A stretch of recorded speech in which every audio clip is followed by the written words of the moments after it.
आणि आता बातमी राज्यातल्या कोरड्या सिंचनाची।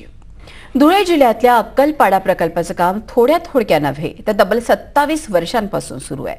दरवर्षी ठेकेदार वाढीव निधी मिळवतो आणि मलिदा खातो। त्यामुळे 27 कोटींचा हा प्रकल्प आता थेट 347 कोटींवर जाऊन पोहोचलाय। गेल्या 2 पिढ्या शेतकऱ्यांना बागायती शेतीचे इमले दाखवण्यात आले, मात्र प्रकल्पाचं पाणी अजूनही शेतकऱ्यांच्या वाट्याला आलंच नाही।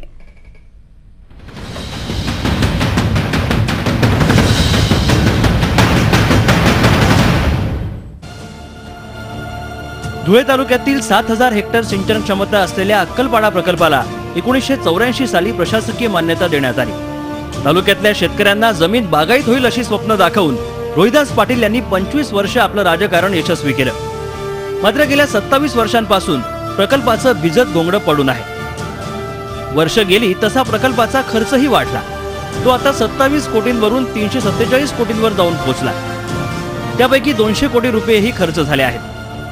दरवर्षी सिंचन विभाग ठेकेदारानं वाढवून दिलेलं अंदाजपत्रक प्रशासनाकडे सादर करतं आणि प्रकल्पाचा खर्च वाढवून दिला जातो। काम मात्र जैसे थे। शेतात या प्रकल्पाचं पाणी येईल या प्रतीक्षेत अनेकांना म्हातारपण आलंय। आजही तरुण पिढी प्रकल्प पूर्ण होण्याच्याच प्रतीक्षेत आहे। 4 वर्षाचा होतो तेव्हापासून हे धरणाचं काम चालू आहे, तरी ते आतापर्यंत अजून झालेलं नाही। मी 35 वर्षाचा झालेलो आहे, तरी मी आजपर्यंत कोरडवाहू जमीन करतोय। आज जर हे धरणाचं काम झालं असतं तर मी बागायत शेती केली असती।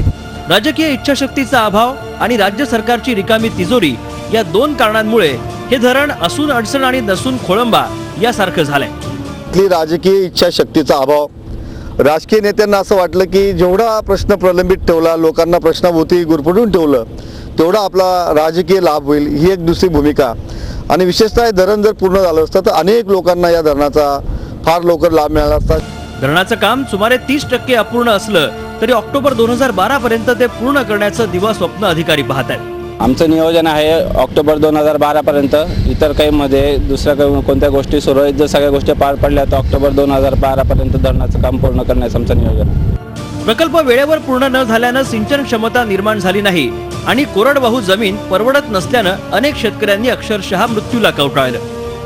तालुक्यात आत्महत्यांचा विक्रम झाला तरीही प्रकल्पाचं काम कासव गतीनं सुरू राहिलं। रखडलेल्या या प्रकल्पाचं पाणी शेतामध्ये केव्हा पोहोचेल याची शाश्वती कोणीच देत नाही। झी 24 ताससाठी धुळ्याहून प्रशांत परदेशीसह ब्युरो रिपोर्ट, मुंबई। एक छोटासा ब्रेक घेऊया। बातमीपत्रात पाहत राहा झी 24 तास।